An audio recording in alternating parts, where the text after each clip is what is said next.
Ratargul, swamp forest, Golaganj, সাদা পাথর, বিছনাকান্দি, সিলেটের আরো অনেকগুলো স্পট কভার করে নিলাম। আর আজকে সিলেট শহরকে বিদায় দিয়ে আমরা ঢুকে পড়বো টি স্টেট শ্রীমঙ্গলে। আর শ্রীমঙ্গলে গিয়ে আমরা আজকে বারবিকিউ করব, ব্যাডমিন্টন খেলবো, তারপর আরো অনেক অনেক কিছু করব। এন্ড তারপর মানে আমাদের ট্যুরের 5 নাম্বার দিনে আমরা বের হয়ে যাব শ্রীমঙ্গলের অ্যাট্রাকশন গুলাকে এক্সপ্লোর করার জন্য।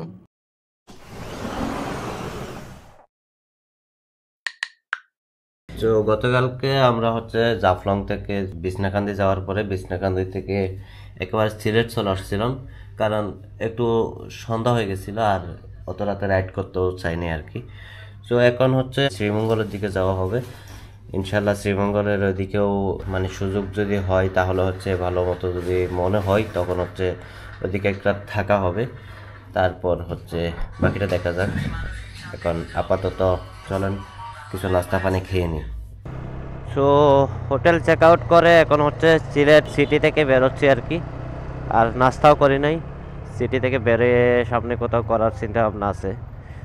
এখন একটু আগে ওই সার্জেন্টে ধরছে, পরে ডকুমেন্টস শো করা লাগলো। কেন জানি মনে এই জায়গাটা আমি চিনি, মানে আমার সাথে একটু কানেকশন আছে মনে হইতে পারে। লাস্ট টাইম যখন আসছিলাম তখন এখানে আশেপাশে কোথাও ছিলাম। তো ফাইনালি সিটি বাইপাস করে হাইওয়ে দুটো পড়ছি।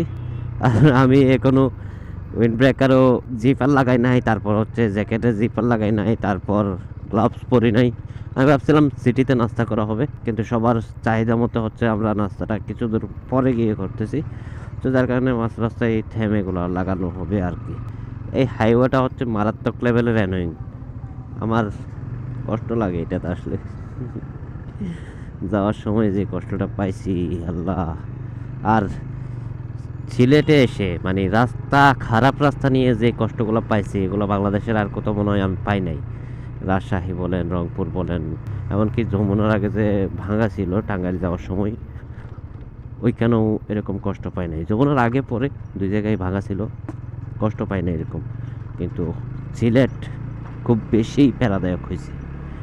এত খারাপ রাস্তা আমি বাংলাদেশে মনে হয় আর কোথাও দেখি নাই। মানে গ্রামে গঞ্জে বলেন, সিটিতে বলেন, সব জায়গায় অলিতে গলিতে ভাঙা রাস্তা, ভাঙা রাস্তার অভাব নাই।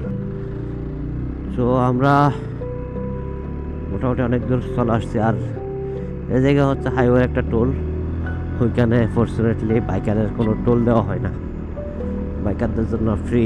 আসলে এই রাস্তায় রাইড করে টোল দিতে মন চায় না, এত খারাপ একটা এক্সপিরিয়েন্স হয়। টোল দিতে গেলে মনে হবে যে অন্যায় হচ্ছে আমার সাথে, এরকম। আর এটা শেরপুর সেতু।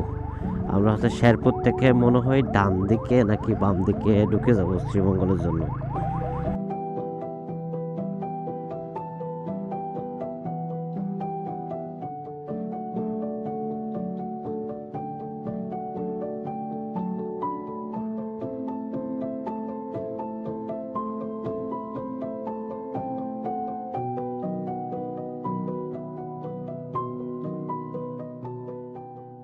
সো আমরা এই মুহূর্তে শ্রীমঙ্গল রিচ করে ফেলছি।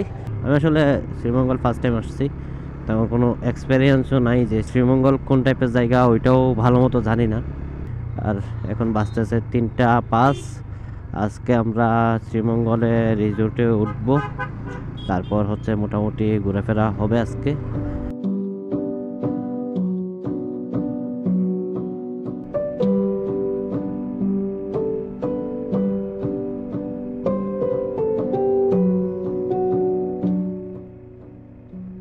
So at this time we are on the way to Darjeeling ঠিলা।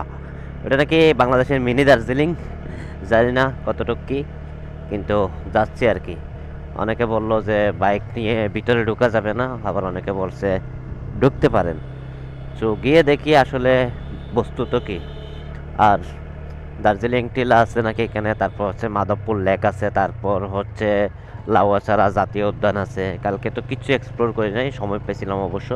তারপরও কালকে একটু ব্যস্ত থাকার কারণে কিছু কাজ টাজ নিয়ে আর এক্সপ্লোর করা হয় নাই। এটা নাকি জেরিন চা বাগান। কনফিউজড। সো এখন যত তাড়াতাড়ি সম্ভব সবগুলো হচ্ছে কমপ্লিট করে ঢাকার উদ্দেশ্যে রওনা দিতে হবে। সো এতটুকু পর্যন্ত ঠিক আছে। এখন চিন্তা ভাবনা হচ্ছে ঠিক কতক্ষণে আমরা এই শ্রীমঙ্গলটা মানে মোটামুটি লেভেলের একটা এক্সপ্লোর করে বের হইতে পারি, ওইটাই আর কি। কারণ শ্রীমঙ্গলে বেশ কয়েকটা স্পট আছে, তো এক একটা দেখলাম 10-15 কিলো দূরে দূরে।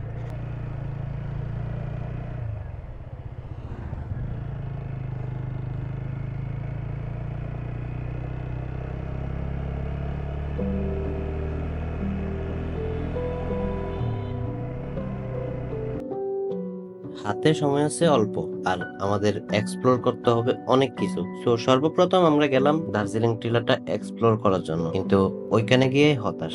ওই জায়গায় হচ্ছে আমাদের অনেক দূর ট্রেকিং করা লাগতেছিল, আর আনফরচুনেটলি আমরা বাইক হচ্ছে ভিতরে ঢুকাইতে পারতেছিলাম না, যার কারণে আমরা দার্জিলিং টিলা ঘোরার প্ল্যানটা ড্রপ আউট করলাম। এরপরে আমরা 14 কিলোমিটার রাইড করে চলে আসলাম হচ্ছে লাউসারা জাতীয় উদ্যানে। আর লাউসারা জাতীয় উদ্যানে এসে ওইখানে পার্কের হচ্ছে ভিতরে ঢোকা হয় নাই, কারণ সবার হচ্ছে ব্যাড রিভিউর কারণে আমরা সবাই আগ্রহটা হারাই ফেলছি। তো যার কারণে ওই প্ল্যানটাও আমাদের ক্যান্সেল হলো। এখন বাকি আছে আমাদের হাতে একমাত্র মাধবপুর লেক। এখন চলেন তাহলে এখান থেকে অলমোস্ট 45 কিলোমিটার রাইড করে মাধবপুর লেকের দিকে আগাই, আর ওইখানে গিয়ে ডিসকভার করি যে আমাদের জন্য আসলে কি অপেক্ষা করতেছে মাধবপুর লেকে। তো আমরা মাধবপুরের চা স্টেটে চলে আসছি, আর এখান থেকে হচ্ছে সামনে মনে হয় লেকটা আর কি। আর এখানে দেখতেই পাচ্ছেন ক্রাউড সৃষ্টি হয়েছে একটা, মেবি পার্কিং অথবা অন্য কিছু একটা। তবে সামনে আশা করি লেকের ভালো ভিউ পাবো। আর এখানে এন্ট্রি ফি হচ্ছে মোটরসাইকেলে 30 টাকা করে, বাকিটা বলতে পারি না, কার অথবা সিএনজি এগুলোর আইডিয়া নেই। মনে হচ্ছে এখানেই যেন পার্কিং, কারণ ভিতরে যাওয়ার অপশন তো দেখতেছি না।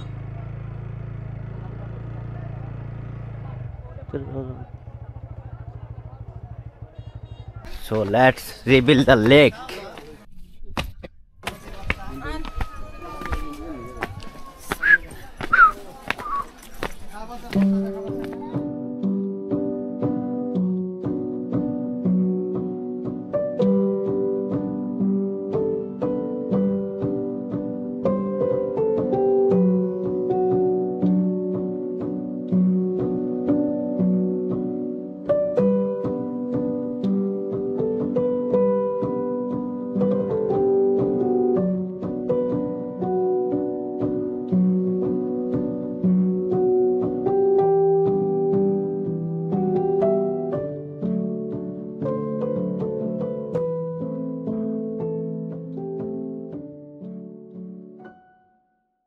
সো সিলেট ট্রিপ 2024 আমাদের হচ্ছে 9 দিনের ট্রিপটা শেষ করে সাকসেসফুলি বাড়ি পৌঁছাইলাম আলহামদুলিল্লাহ। এটার জন্য আল্লাহর কাছে অনেক অনেক শুকরিয়া।